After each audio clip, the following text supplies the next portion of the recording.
Baik, jadi sebelumnya saya Pradipta Raja Mahendra dengan NRP 055. Jadi di sini saya akan mendemokan challenge modul kedua. Jadi yang pertama di sini ada program SimplePipe.c. Ini yang satu komunikasi satu arah. Jadi yang pertama di sini ada FD. FD sendiri ini adalah array untuk menyimpan file. Lalu ini ada FD berisi FD0 dan FD1.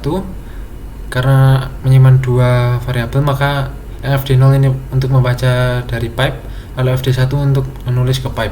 Lalu selanjutnya ada PID. PID ini untuk menyimpan hasil fork. Lalu MSG adalah pesan yang dikirim. Lalu buffer ini untuk tempat penyimpanan sementara. Lalu pipe FD sendiri ini untuk membuat pipe dan mengisi FD0 dan FD1. Lalu PID sama dengan fork, ini untuk membuat proses anak. Jika fork bernilai 0, maka proses saat ini adalah child, dan jika lebih dari 0, maka proses saat ini adalah parent. Jadi di sini yang if PID sama dengan 0, maka ini adalah proses anak, dan di sini adalah proses parent. Lalu selanjutnya ada SimplePipe.c yang komunikasi dua arah. Ini sama seperti yang sebelumnya, SimplePipe.c, tapi ini hanya menambahkan pipe kedua agar child bisa membalas ke parent. Jadi ada dua pipe, mungkin selebihnya sama.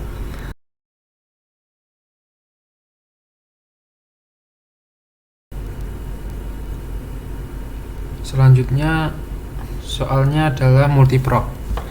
Jadi di multiproc sendiri ini, di multiproc ini ada yang pertama di sini ada PID, lalu ini dilakukan looping sebanyak 5 kali untuk membuat 5 anak. Lalu fork untuk menduplikasi proses.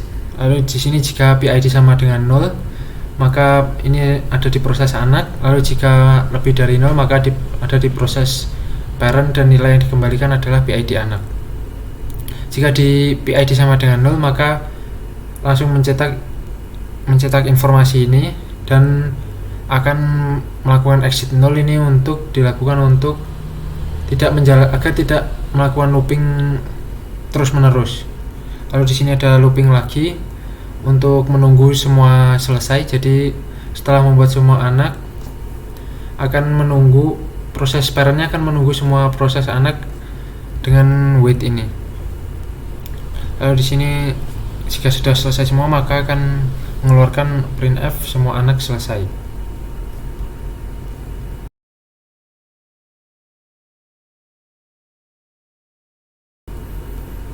Selanjutnya ada treatsum.c. Jadi treatsum.c ini untuk menghitung 1 sampai 50 dan 51 sampai ke 100. Jadi di sini yang pertama ada void 1 to 50. Ini fungsi ini dijalankan oleh thread pertama. Fungsi ini untuk menjumlahkan 1 sampai 50 dan menyimpannya ke sum1. Terus yang ini ada void sum 51 to 100. Ini untuk dijalankan oleh thread kedua, dan ini untuk menjumlahkan angka 51 sampai ke 100. Dan ini disimpan ke sum2. Lalu di mainnya di sini ada pthread T1 dan T2. Ini untuk mendeklarasikan dua thread itu. Lalu di sini ada membuat dua thread. T1 menjalankan fungsi sum 1 sampai 50, terus yang T2 untuk menjalankan fungsi 51 to 100. Terus ini ada pthread join, ini untuk menunggu hingga thread selesai dijalankan. Lalu setelah semuanya selesai, maka akan dijumlahkan keduanya dan akan keluar totalnya.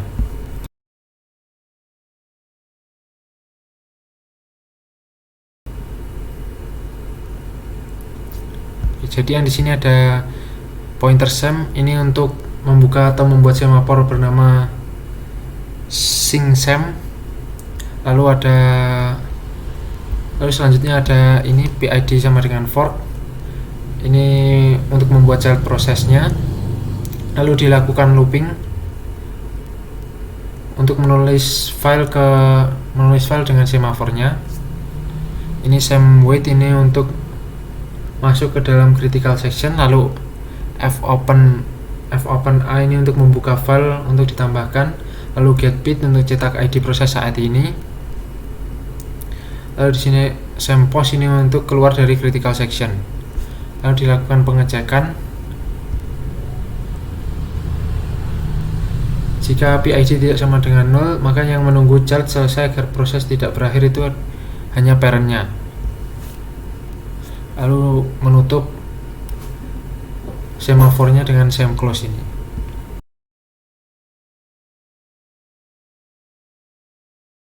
Selanjutnya ini ada sender.c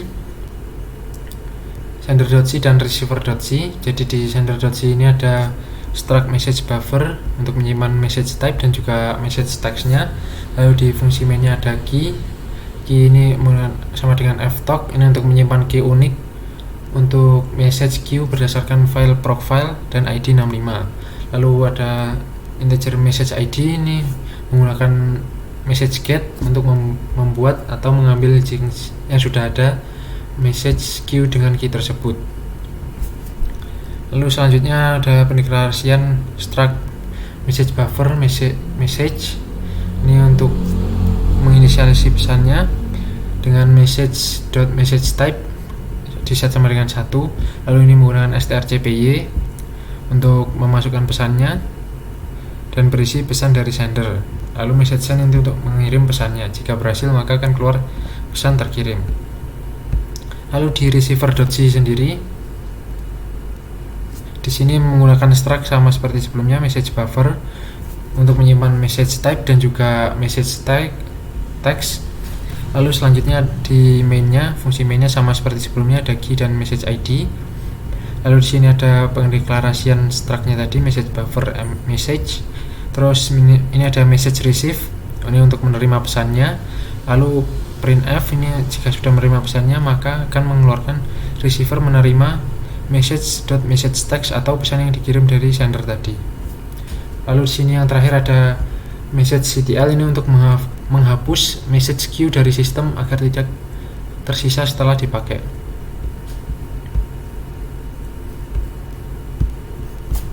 Baik, mungkin langsung saja saya coba.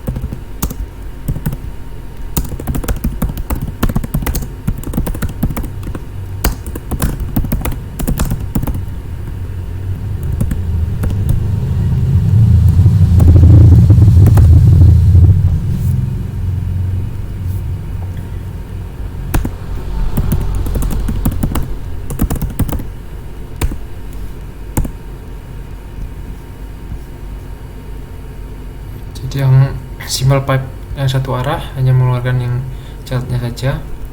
Terus selanjutnya yang simple pipe kedua,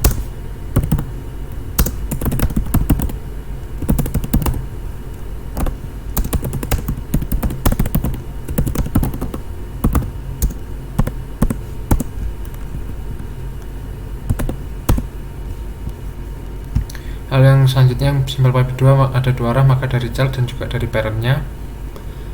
Lalu selanjutnya ada multiprop.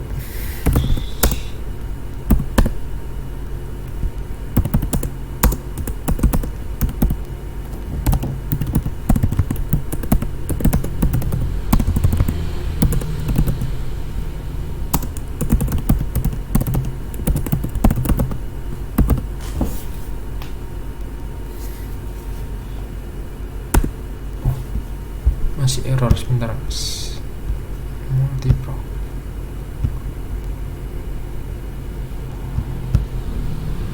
Ini kurang library-nya saja, mohon maaf.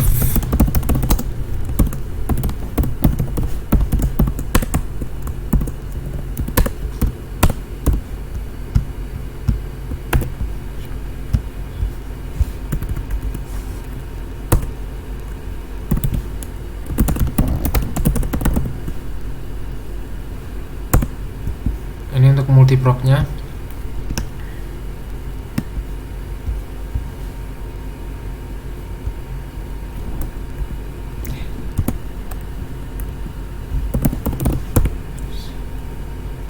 Terus selanjutnya trade sum. Trade sum sendiri ini menggunakan ptrade.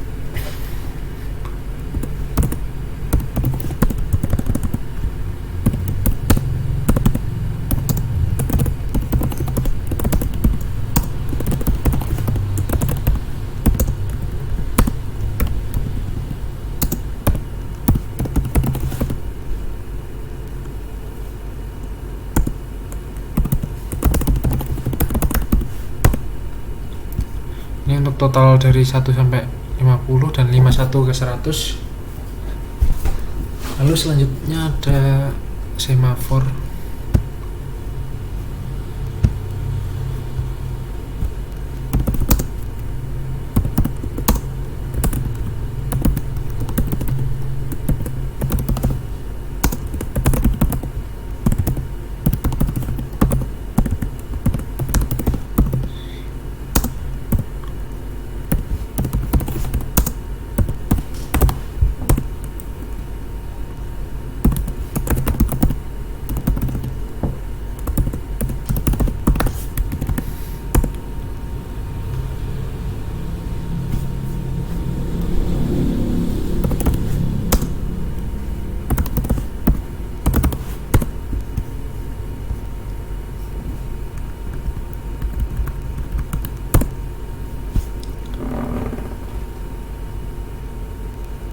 Lalu yang terakhir sender dan receiver.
Jadi jika sendernya mengirim maka akan keluar pesan terkirim, dan receiver akan mengeluarkan receiver menerima pesan dari sender. Mungkin sekian dari saya. Jika ada salah mohon maaf. Terima kasih Mas.